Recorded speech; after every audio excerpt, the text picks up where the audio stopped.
सुप्रभात बच्चों, मैं लवकेश गुप्ता, टीजीटी हिंदी, माँ कल्याणिका पब्लिक स्कूल, पेंडा रोड, छत्तीसगढ़ से। कभी कभी ऐसा होता है कि हम लोग मस्ती में रहते हैं, मतलब हम किसी की कोई बात सुनना नहीं चाहते। ठीक है, हम अपने काम में मगन रखते हैं। अब कुछ लोग आप देखते भी होंगे, वो लोग अपने काम में मस्त रहते हैं। ठीक है, उनको दुनिया से कोई लेना देना नहीं है। कभी कभी हम सबका मन ऐसा होता है कि हम बस अपने मन का कुछ काम करना चाहते हैं, बस अपने काम से चलते रहें। बस कोई क्या बोलता है, नहीं बोलता है, क्या हो रहा है, नहीं हो रहा है, नहीं, बस हम अपने हिसाब से चलते हैं। जो हमारा मन में आया हम करते हैं। तो इसी तरह की मस्ती को लेकर के एक कविता है जो कक्षा 8 में पाठ 4 में लगी हुई है, जिसका नाम है दीवानों की हस्ती। ठीक है, तो इस कविता को हम पढ़ेंगे और उसका अर्थ समझेंगे, जानेंगे और देखेंगे कि किस तरह की मस्ती को इस कविता में बताया गया है। और इस कविता को लिखा है भगवती चरण वर्मा जी ने। तो देखते हैं दीवानों की हस्ती।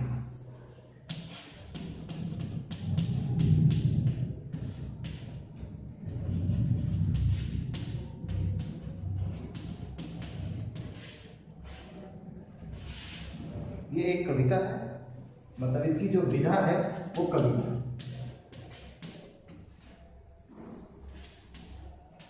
इसको लिखा है भगवती चरण वर्मा जी।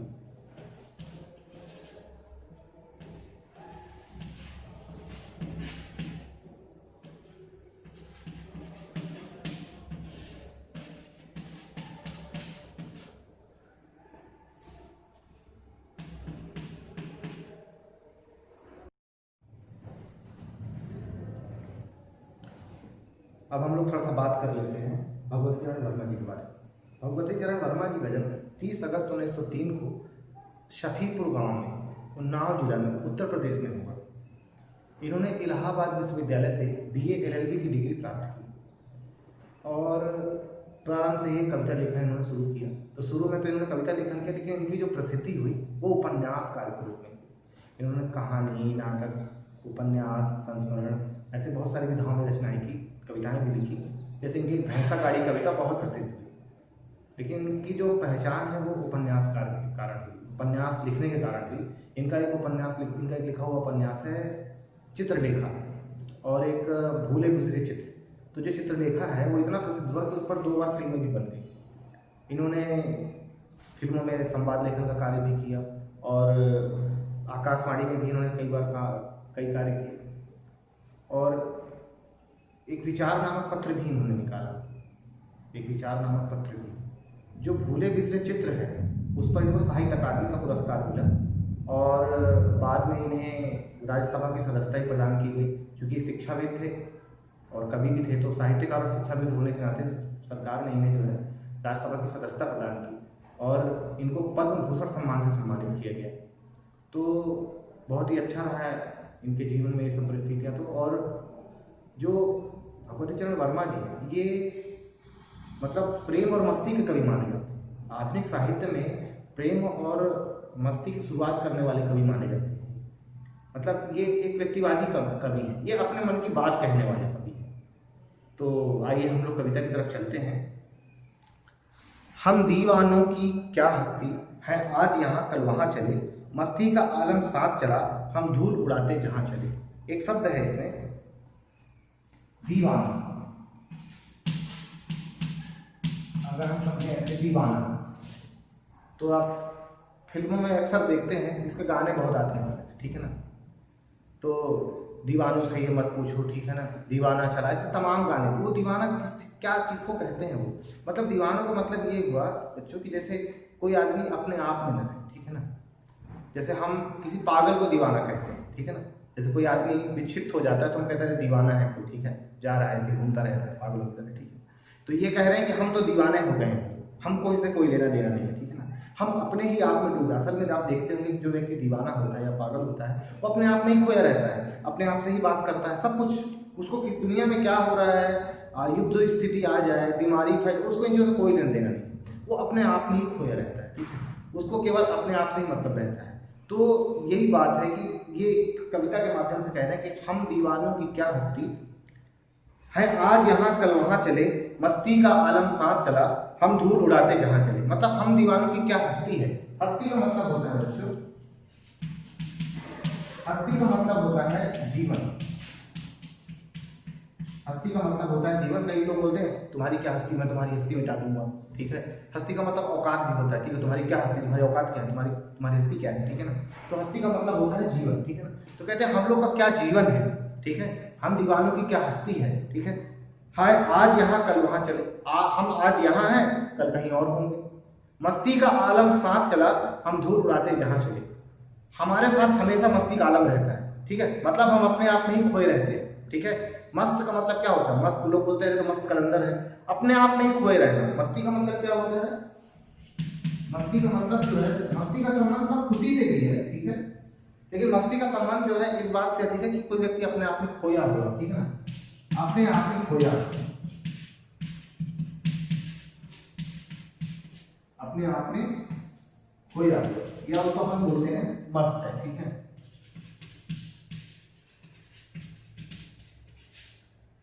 तो ये बोलते हैं मस्ती का आलम साथ चला, हम धूल आते जहां चले।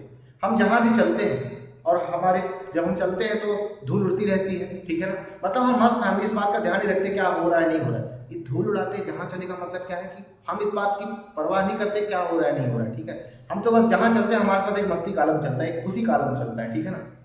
ये मस्ती का संबंध खुशी से भी है, ठीक है ना। आगे देखिए, आए बनकर उल्लास अभी, आंसू बनकर बह चले अभी। सब कहते ही रह गए अरे तुम कैसे आए कहां चले। आए बनकर उल्लास अभी, आंसू बनकर बह चले, आंसू बनकर बह चले अभी। मतलब कभी तो हम एकदम खुशी की तरह आते हैं, ठीक है ना।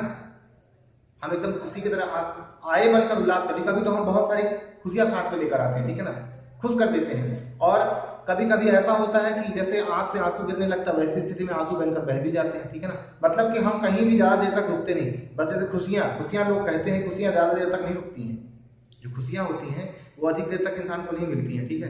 तो वो थोड़ी देर के लिए होती हैं। ऐसे ही बोलते हैं कि हम खुशियों की तरह आते हैं और फिर आंसू की तरह निकल कर चल देते हैं, जैसे आंख से आंसू निकल जाते हैं। मतलब हम कब आते हैं कब जाते हैं इसका कोई ठिकाना नहीं है। तो लोग हमसे क्या कहते हैं, सब कहते ही रह गए अरे तुम कैसे आए कहां चले।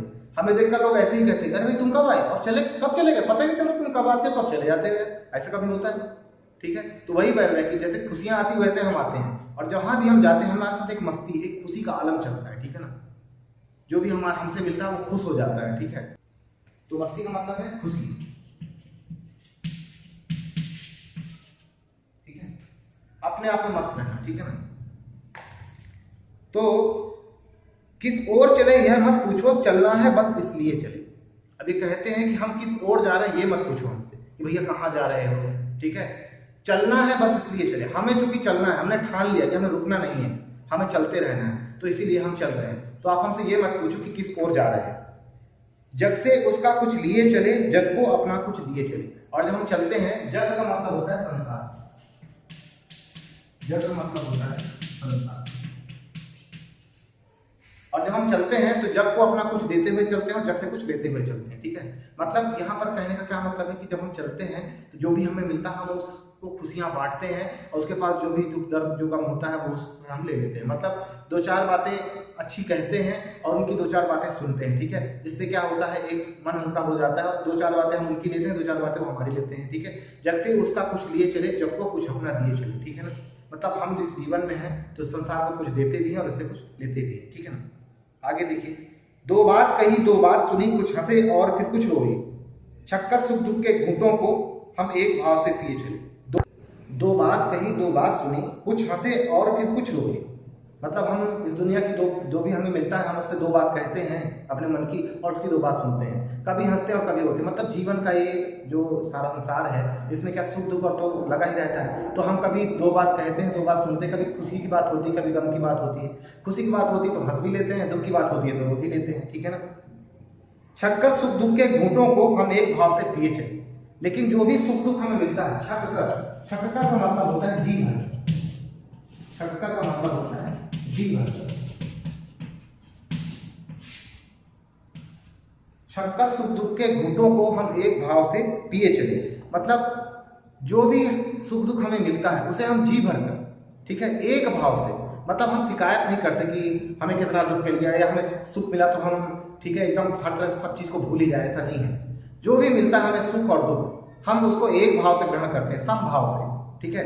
जैसे कि गीता में कृष्ण ने अर्जुन को कहा कि सुख दुखे समय कृत्वा लाभा लाभो जया जय, कि सुख दुख और समान, सुख दुख को समान भाव से, लाभ और हानि को समान भाव से जब तुम ग्रहण करोगे तब तुम स्थिति प्रज्ञ हो जाओगे। तो ये बोलते हैं कि हम लोग स्थिति प्रज्ञ जैसी स्थिति में हैं। सुख दुख के घूंटों को, चक्कर सुख दुख के घूंटों को हम एक भाव से पिए चले, मतलब जो सुख और दुख हमें मिलता है हम उस पर शिकायत नहीं करते, बस एक भाव से उसको स्वीकार करते चलते हैं कि वो हमारे जीवन का एक हिस्सा है, ठीक है। हम भिखमंगों की दुनिया में स्वच्छंद लुटाकर प्यार चले। ये भिखमंगों की दुनिया है, ये दुनिया भिखारियों की है जो सबसे प्यार मांगते रहते हैं, ठीक है ना। मतलब भिखमंगा क्यों कहा दुनिया को, क्योंकि ये बात दुनिया के लिए, दुनिया के लोगों के लिए है। इस दुनिया में बड़े स्वार्थी लोग रहते हैं, वो हमेशा लोगों से मांगते हैं, देना कोई नहीं जानता। हर आदमी दूसरे को लूटना चाहता है, हर आदमी दूसरे से कुछ लेना चाहता है, लेकिन कुछ देना नहीं चाहता, ठीक है। वो बस मांगना चाहते हैं। तो ये क्या है, भिखमंगे हैं जो भीख मांगते हैं।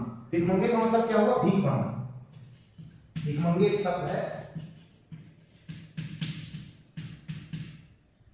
इसका मतलब होता है भीख मांगना।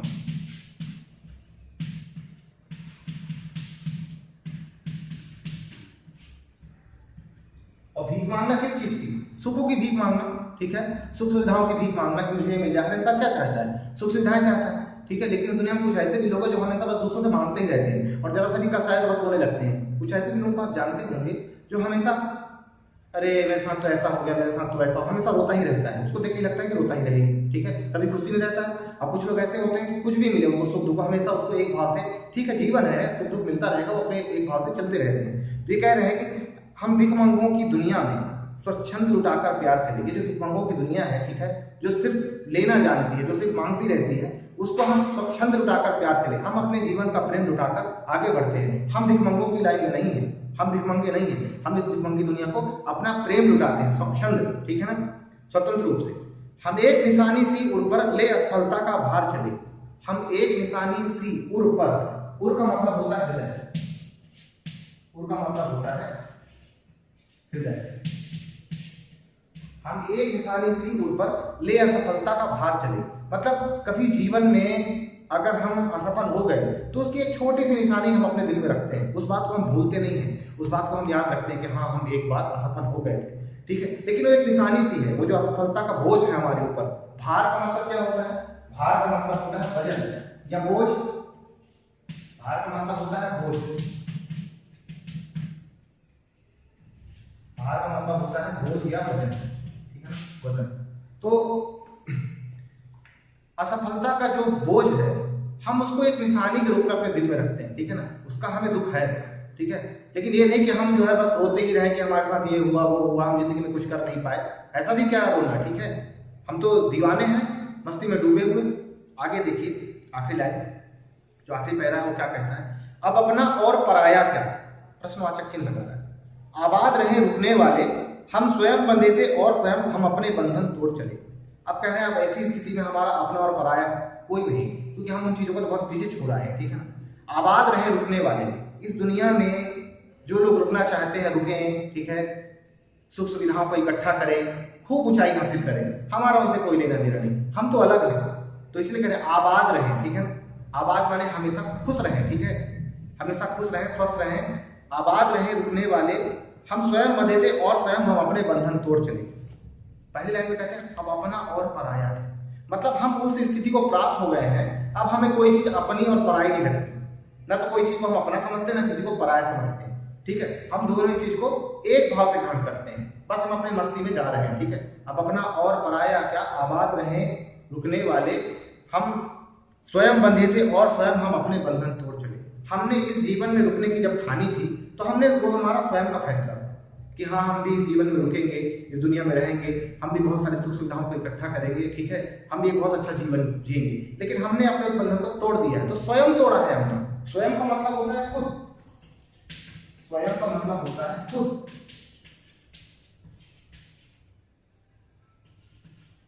तो हम स्वयं बंधे थे और उस बंधन को हमने स्वयं ही तोड़ दिया है।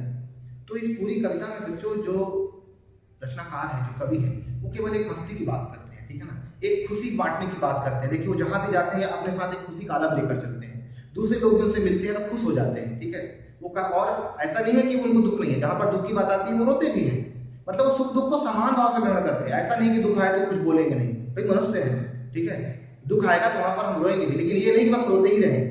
और जो असफलता हमें मिली है बस उसकी एक छोटी सी निशानी हम अपने हृदय में रखते हैं, एक छोटी सी याद रखते हैं कि हाँ भाई हम कभी असफल हुए थे, लेकिन ये मतलब नहीं कि हम बस हमेशा उसी असफलता का गाना गाते रहे कि मैं ये नहीं कर सका, मैं वो नहीं कर सका। हम उसको छोड़ दिए हैं और हम आगे निकल पड़े। हमारा काम सिर्फ चलना है, क्या हो रहा है नहीं हो रहा उस पर हमें ध्यान नहीं देना है। बहुत ही अच्छी कविता लगी मुझे बच्चों, मैं चाहता हूँ इस कविता को जरूर पढ़ें, ठीक है।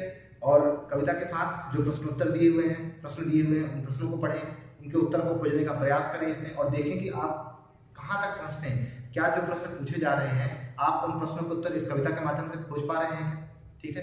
ऐसी अगर कोई और कविता आपको मिलती है, उन कविताओं को खोजें, उनको पढ़ने का प्रयास करें, ठीक है बच्चों। धन्यवाद।